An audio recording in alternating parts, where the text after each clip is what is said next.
with a really short recap because we're halfway through. We didn't get halfway through the Joseph story, but we started the Joseph story.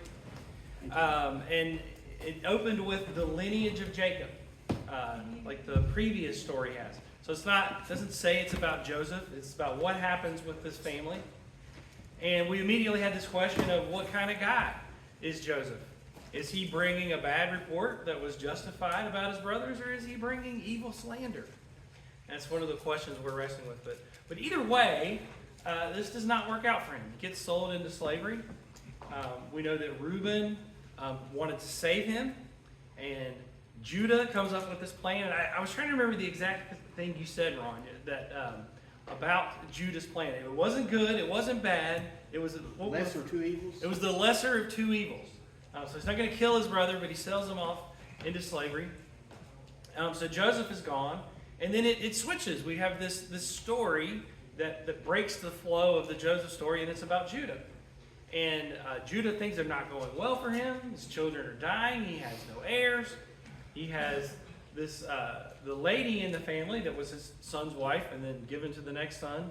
And his third son isn't old enough for her, and he deceives her. He's saying like, hey, wait around, but it seems like he doesn't intend to give that child to her anyway.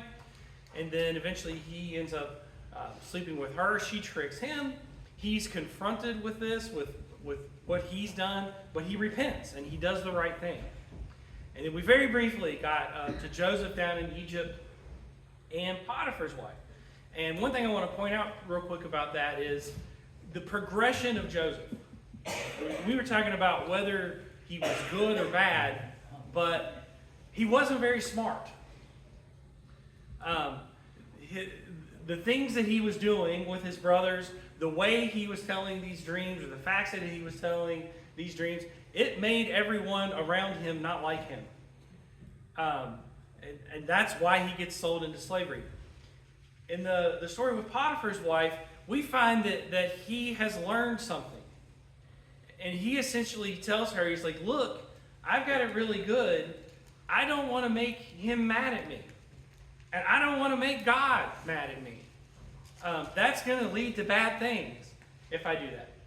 But he ends up in jail anyway, even though he's trying to do the right thing. And I realize at some point, he's going to jail anyway, whether he does or doesn't. Because what does Potiphar do when he thinks that he's trying to sleep with his wife? He sends him to jail. So what would have happened if he had slept with Potiphar's wife? He's probably going to jail. What would have happened if he would have went to Potiphar and been like, hey man, your wife keeps coming on to me? It's probably not going well either. So, but he's learned something at least. But this story is taking him to Pharaoh. And that is something that is striking about the story. Abraham, Isaac, Jacob, it's like they're doing things, going about living their lives. And we can see God directing them some of the time, but these are the stories of what they decided to do. This story is God is sending Joseph to Pharaoh. It is a series of bizarre events that happen that Joseph is going there, no matter what. All right, I want to talk very briefly about these dreams. Okay? The first dreams he has, that his brothers are going to bow down to him. They're collecting grain. His stalk is standing up straight. Theirs are bowing down to him. The sun and the moon and the stars are bowing down to him. Who interprets these dreams? Where do we get an interpreter to interpret these dreams? There's not one. We don't need one, because we tell this story in Sunday school, and the toddlers know what they mean. Now, he's in prison. This is the part we haven't got to yet, but he goes to prison. He's going to be like over the prison, because this is Joseph. This is what happens. And we're going to have the cupbearer and the baker, and they're going to have dreams. And the cupbearer's dream is that there was this branch. I think there are 3 branches, and it blossoms, and I'm squeezing the grapes into Pharaoh's cup. Now, I don't know, does anyone here consider themselves a dream interpreter? I don't. But what do you think? Do you think this is good things coming this guy's way, or bad things coming this guy's way? You see, the vine is blossoming. He's squeezing the grapes into Pharaoh's cup, which was what his job was before. What do you think? You think there's good things coming to this guy? I think there's good things coming this guy's way. I don't think you need an interpreter for that. The baker, on the other hand, 3 baskets of bread, and he's presumably supposed to be taking this bread to Pharaoh, and the birds are eating the bread out of the basket. Yeah. I am sorry, sir. There are not good things coming your way. I don't think you need an interpreter for this, except, what do you think is giving them trouble about this? That I don't know what's going to happen. Because there's 3 of them, and they don't know why there's 3. And they need an interpreter to tell them what this means. And it is Jacob, and he says, God can interpret the dreams, but apparently I can do it through God. The 3 is 3 days. This is the thing. This is why Jacob is there interpreting the dreams. I think they understand. This cupbearer is like, this seems good. This looks really good, but I don't know what this 3 is. And the baker is like, he's holding back on his dream. I think he knows. He's like, oh, this is not good, man. This is birds eating the bread out of the baskets. I don't like this. But he's hopeful because the cupbearer got good news. And so he brings his dream. And I think he's like, I knew it. I'm dead. And he's dead. All right. We get to Pharaoh. By the way, Joseph, the cupbearer, does not remember. He's like, hey, remember me? When you get to the big guy, remember me? He doesn't remember him. He stays in jail at least for 2 years, because it's 2 years later that Pharaoh has this dream. Now, Pharaoh has a dream, and he's like, I saw 7 fat cows coming from the reeds. And then there's 7 lean, ugly cows come and they eat them up, but they were still ugly and lean. Didn't look like they had eaten anything. Now, we're not dream interpreters, but I think we kind of got an idea of what's going on here, right? Like, there's going to be 7 of something good, seems to do with agriculture, and 7 of something bad. And then we got a dream about the stalk with the 7 heads of grain. Nice, full heads. We got 7 good and 7 bad coming later. You don't have to be an interpreter for that. But no one can interpret it. What are they stuck on? Why is it 7? If something's good is going to happen with agriculture and something bad is going to happen with agriculture, when is it going to happen? Are we going to have 7 days of rain and 7 days of drought? 7 months, 7 weeks? Nobody knows what's going on. They call Joseph. And I want to point out this thing that happens with him. Go get him from the prison. What do you got to do? You got a guy coming, bringing him out of the prison. You're going to take him before the king. What are you going to do to this guy first? You're going to clean him up. And that's what they do. They said they shave his beard and they put on some clothes. I read that, I'm like, I don't like that. I don't like that at all. What is the problem with shaving his beard? Hebrews do not shave their beards. And remember when David sent the delegation of men off and they wanted to embarrass those men. What did they do to them? They cut off their robes, the buttocks, and they shaved their beards.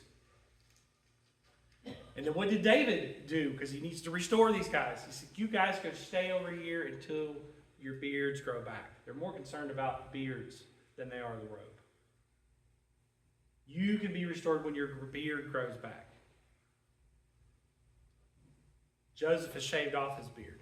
Now, you might be thinking at this point, yeah, I don't know, man. You're getting him out of prison. He probably looks nasty. He's probably could use a good shave and some clean clothes.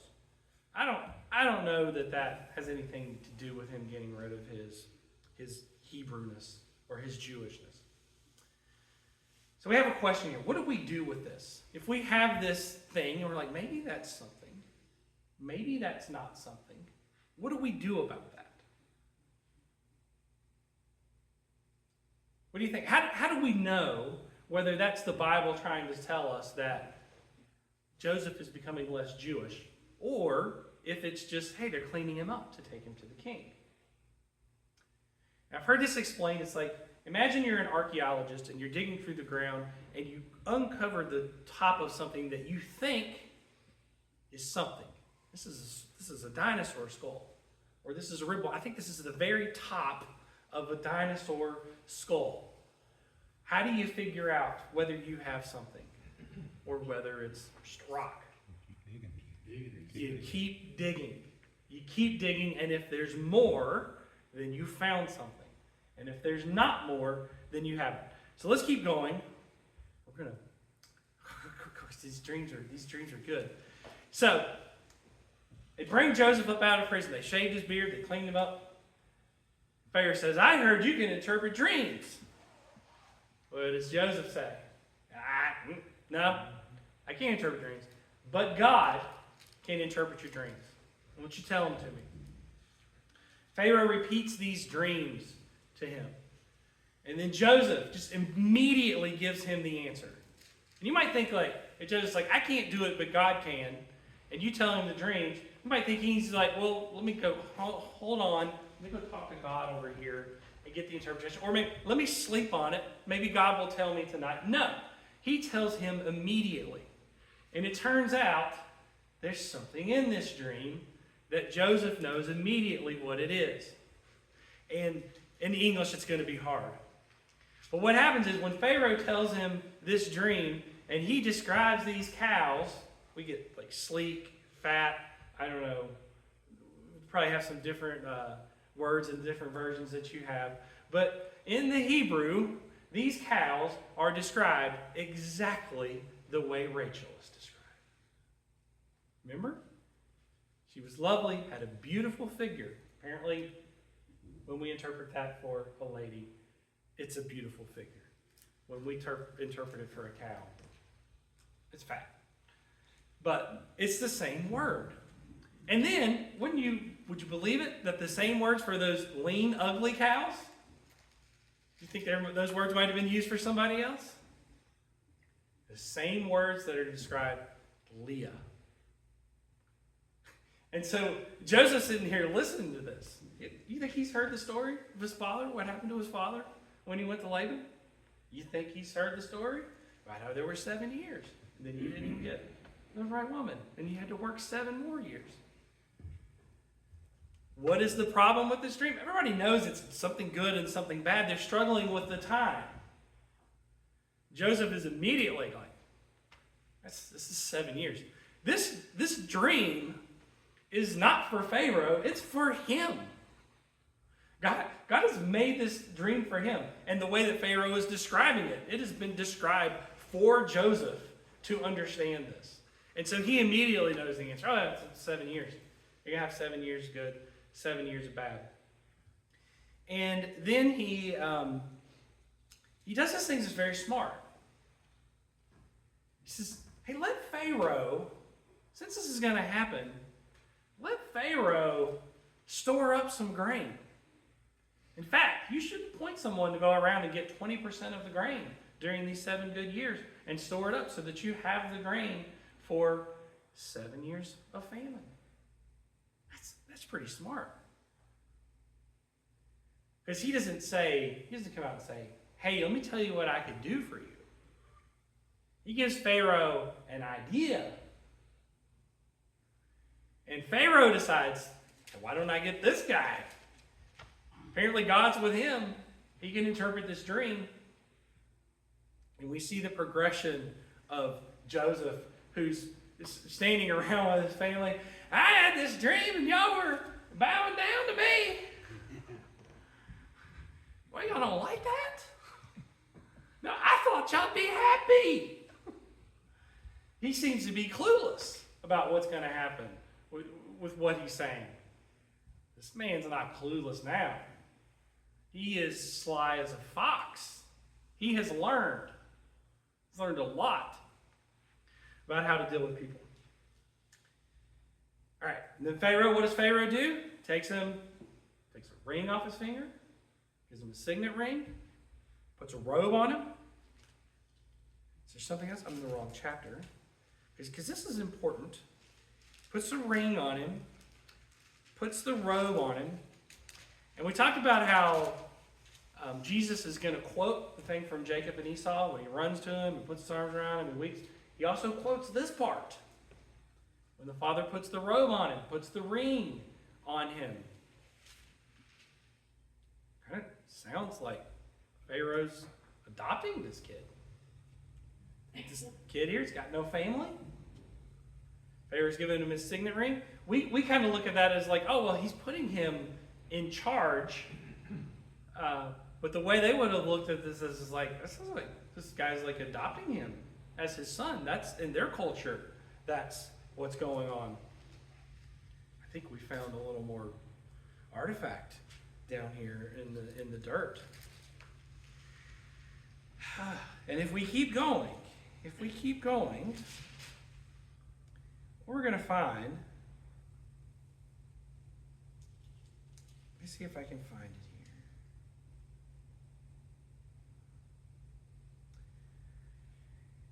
Joseph is going to say after this, like when he finally gets to this point, he's been put in charge of all of Egypt.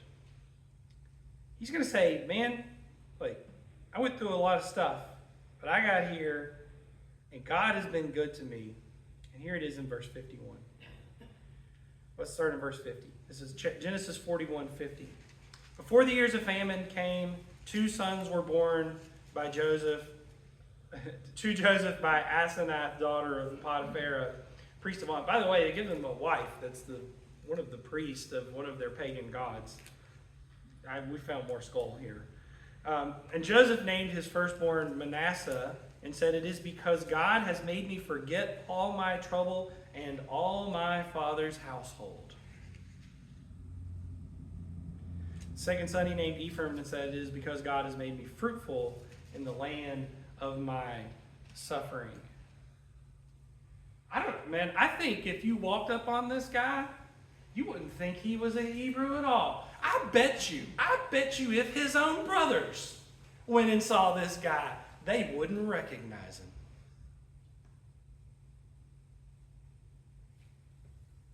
This man has forgotten his family, and he's happy about it. The story's going to take a turn here. I said the first part of the story is that God is bringing him to this point. And you can read it, the way I read it is like, it doesn't matter what he does. I don't care what Joseph does. He's going to end up in front of Pharaoh. Because God is bringing him to this moment. But starting in chapter 42, Joseph is going to take charge of the story. We're going to find out what Joseph is going to do. All right, now let's just pause for a second here. Any questions, any comments on this part? This first part of the story. Anything you see? All right, I'm going to start reading in chapter 42. When Joseph learned that there was grain in Egypt, he said to his sons, "Why do you just keep looking at each other?" He continued, "I have heard," that he said, and then he said again, "I've heard that there's grain in Egypt. Boys, go get some food."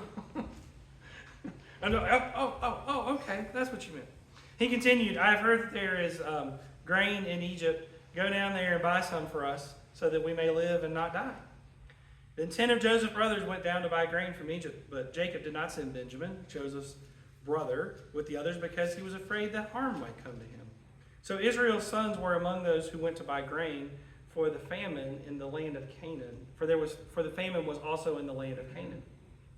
Now Joseph was the governor of all the land, the one who sold grain to all the people. So when Joseph's brothers arrived, they bowed down to him with their faces to the ground. I think we've got a prophecy fulfilled. As soon as Joseph saw his brothers, he recognized them, but he pretended to be a stranger and spoke harshly to them. "Where do you come from?" he asked. "From the land of Canaan," they replied, "to buy food." Although Joseph recognized his brothers, they did not recognize him. Then he remembered his dreams about them and said to them, "You are spies. You have come to see where our land is unprotected." I tell you, this is not the way I read this story all my life. I just imagine, like, as soon as his brothers show up, he's like, "Oh, I know you all. I know what you did to me." This story is saying he doesn't even remember that when he first sees them. And at some point during this, he's like, "Oh, yeah, I know what y'all did." Verse 10, "No, my lord," they answered. "Your servants have come to buy food. We are all the sons of one man. Your servants are honest men, not spies." He's like, yeah, you're honest men.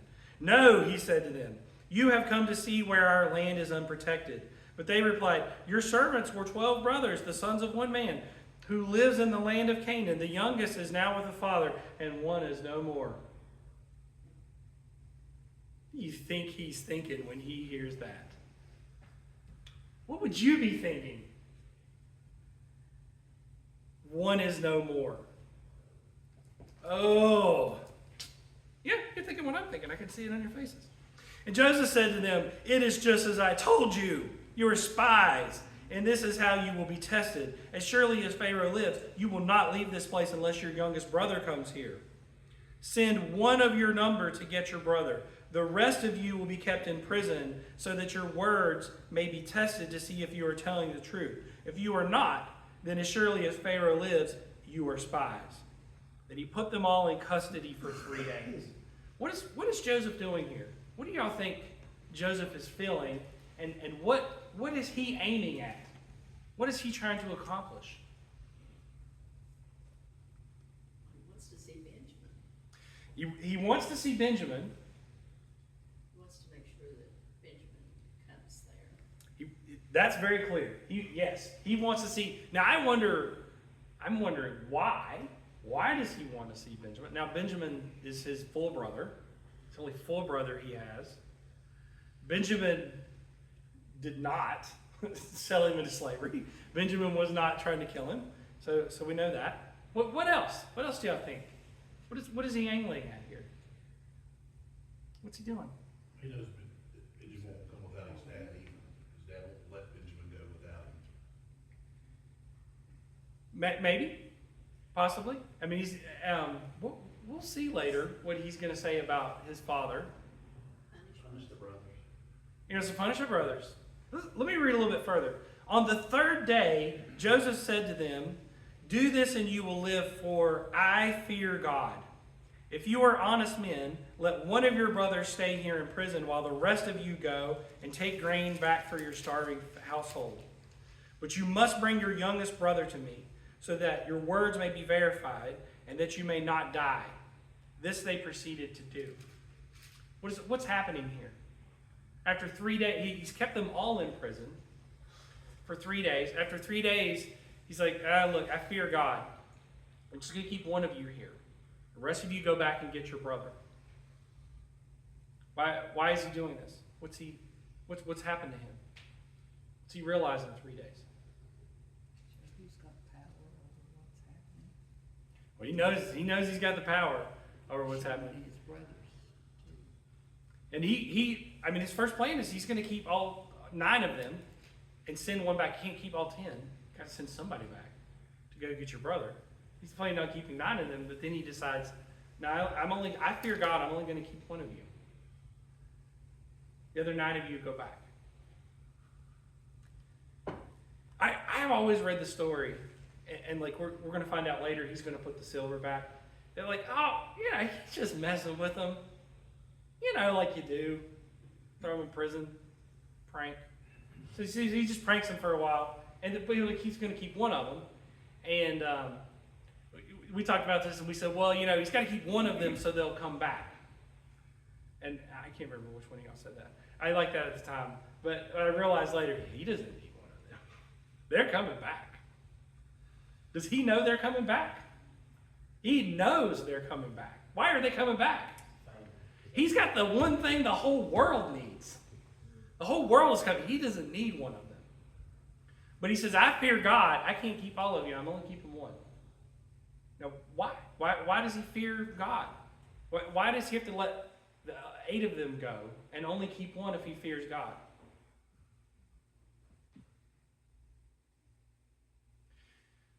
What does Torah say if he wants revenge, if he wants to get back at his brothers, he wants justice? What does Torah say about justice? If someone has wronged you, what is the proper justice against them? Not for not to for a tooth at that time. Exactly in proportion to what was taken. If somebody takes your finger, you don't take their hand or their arm. It's right to take the finger.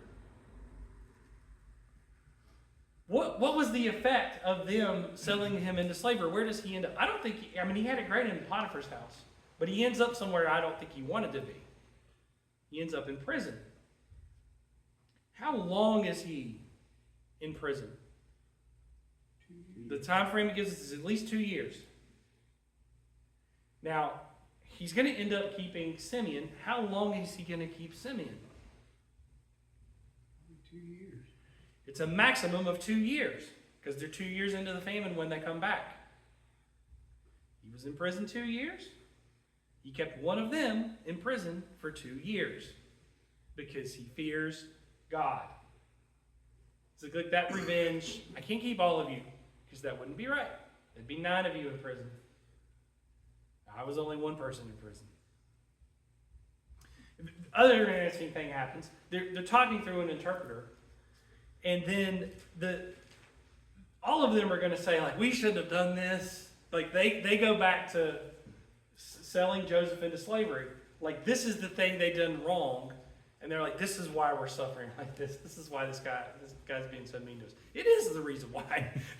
But they're connecting it like, we did this wrong thing in our past. We shouldn't have done that. And Reuben, what does Reuben get to say? I told you so. I told you shouldn't have done that. And Joseph hears him. They don't know that Joseph can understand them. And who does he put in jail? Simeon. And who is Simeon? We talked about the birth order. We talked about who's in charge. Simeon is the number 2. I'm telling you, if Reuben hadn't said that, who was going in jail? Reuben was going in jail. Joseph hears, oh, wait a minute. I had a brother that didn't want to sell me. I had a brother that wanted to save me. He's not going to jail. We'll get the next one. Simeon's going to jail. And then what happens? Then he's got to turn away because he weeps. And in my mind, I'm just like, I read that and I'm like, for so many years. And it said, oh, yeah, he's weeping because his brothers are coming back. He misses his brothers. He's weeping because he finds out after he was 17 when he goes down there. He's 30 when he takes charge. 13 years later, he finds out Reuben was going to try to save me. My oldest brother. He was going to try to save me. Then he cries.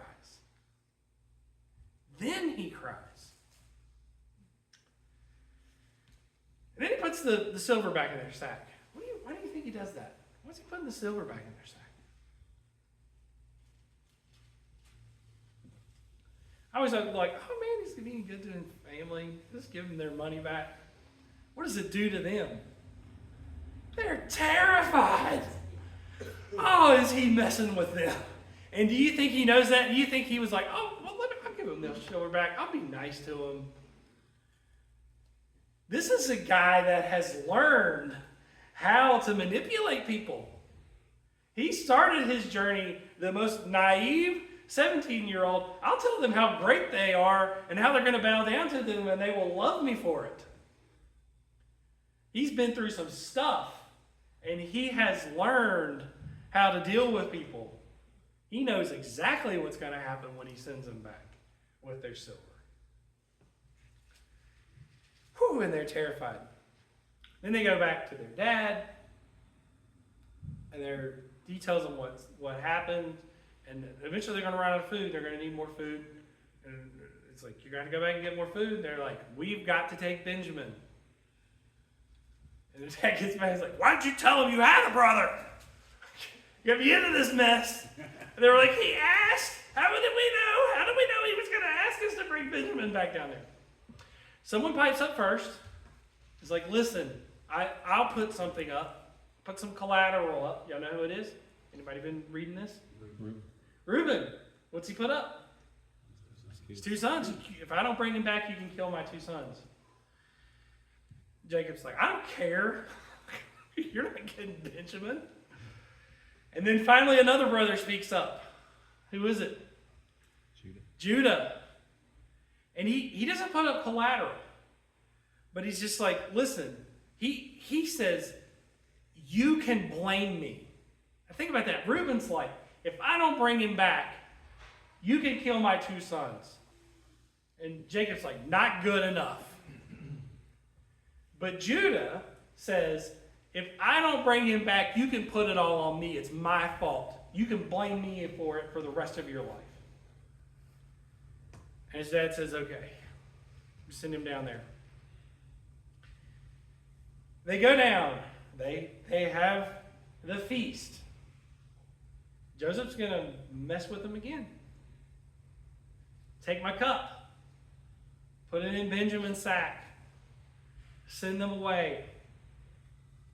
So they go off.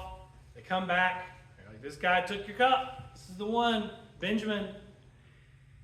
And Joseph's like, okay, I'm keeping him. Now, in my mind, at this point, what do you think he's aiming at this point? He had them down. He gave them grain. He sets it up so that he can keep Benjamin. What do you think he's doing? Why is he doing that?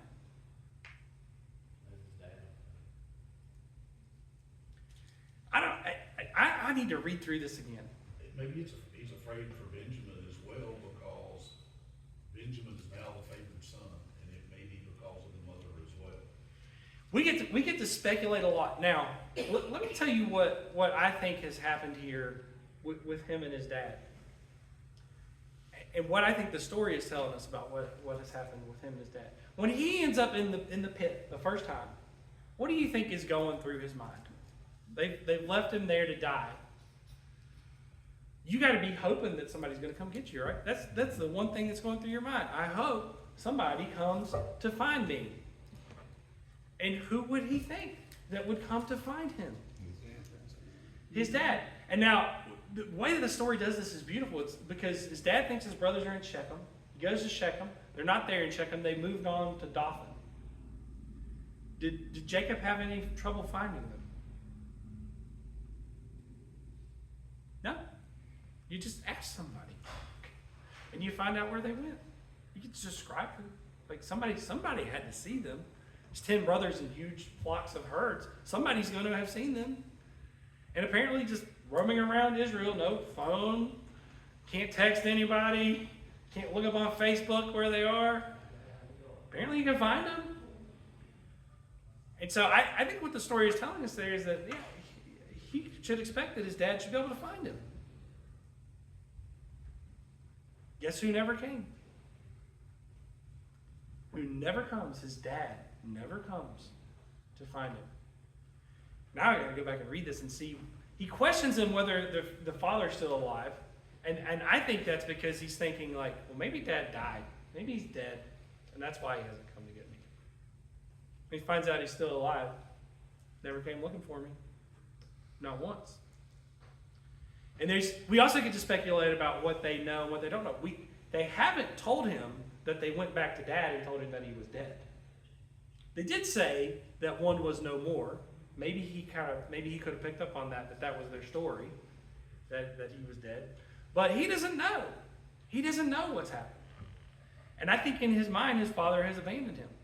He's angling to get his brother back. In my mind, he's trying to get his brother, Benjamin, back down here with him. I'll keep Benjamin down here with me. We'll live together. We'll be brothers. We'll have a great time being in charge of Egypt, me and Benjamin, the one who didn't abandon me and the one who didn't sell me as a slave. He wants to live there with Benjamin. That's what he's doing. He's going to keep Benjamin there and send the rest of them off. Or maybe put them in prison. I don't know, until something happens. What happens that changes the story?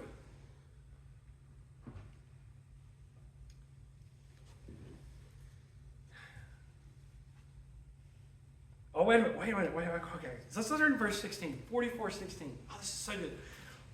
So this is just after they found the cup in Benjamin's sack. And the brothers say, what can we say to my Lord? Judah replied, what can we say? How can we prove our innocence? God has uncovered your servant's guilt. Oh, man. He's not just talking about this cup. He is not just talking about this cup. We are now my Lord's slaves. We ourselves and the one who was found to have the cup. We're all going to be your slaves. But Joseph said, far be it from me to do such a thing. Only the man who was found to have the cup will become my slave. The rest of you go back to your father in peace. I don't want nothing to do with you. Give me Benjamin and y'all get out of here. Is that not what it's saying? Is that not what Joseph wants? Y'all go home. Leave me Benjamin. Then Judah went up to him and said, please, my Lord, let your servant speak a word to my Lord. Do not be angry with your servant, though you are equal to Pharaoh himself. My Lord asked his servants, do you have a father or a brother? And we answered, we have an aged father, and there is a young son born to him in his old age. His brother is dead, and he is the only one of his mother's sons left, and his father loves him. This is Judah. This is a child of Leah. This is a child of Leah saying this. Look, man, my dad, he loves that boy. Then you said to your servants, bring him down to me, so I can see him for myself. And we said to my Lord, the boy cannot leave his father. If he leaves him, his father will die. But you told your servants, unless the youngest brother comes down with you, you will not see my face again. When we went back to your servant, my father, we told him what my Lord had said. Then our father said, go back and buy a little more food. But we said, we cannot go down. Only if your youngest brother is with us will we go. We cannot see the man's face unless our youngest brother is with us. Your servant, my father, said to us, you know that my wife bore me 2 sons. One of them went away from me, and I said, he has surely been torn to pieces. He's finding out what they said. I have not seen him since, and if you take this one from me too, and harm comes to him, you will bring my gray head down to the grave in misery. What is Joseph learning here? Now I know why Daddy didn't come looking for me. Because they told him I was dead. Views change on his head. So, verse 30. So now if the boy is not with us when I go back to your servant, my father, and if my father, whose life is closely bound up with the boy's life, sees that the boy isn't there, he will die. Your servants will bring the gray head of your father down to the grave in sorrow. Your servant, he's talking about himself, guaranteed the boy's safety to my father. I said, if I do not bring him back to you, I will bear the blame before you, my father, all my life. Now then, please let your servant remain here as my Lord's slave in place of the boy, and let the boy return to his brothers. How can I go back to my father if the boy is not with me? No, do not let me see the misery that would come upon my father. Take me. Take me in his place. We've seen this family of Abraham start to learn. We talked about the blood pact. Oh, it's one of my favorite stories where God says, I'm going to make this covenant with you, and I know you can't bear the consequences. You can't enter a covenant with me where we're equals, and I've got consequences and you got consequences. So I will take both of the consequences.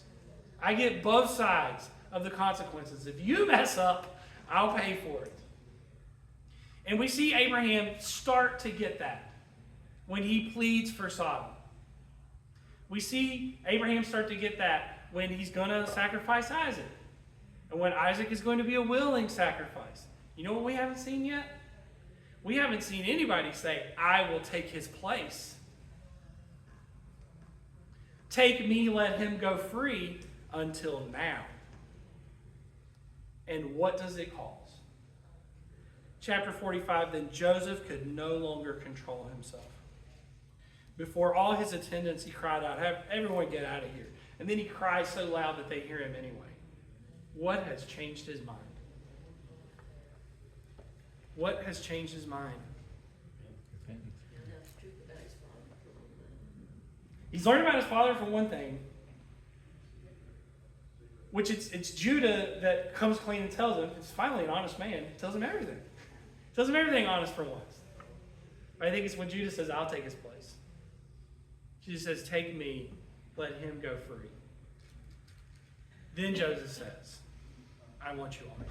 Let's be a family. I want you all here." John said this story was about Joseph. The more I read this, the story is about Judah. The story is about what Judah does. Any questions? Any comments?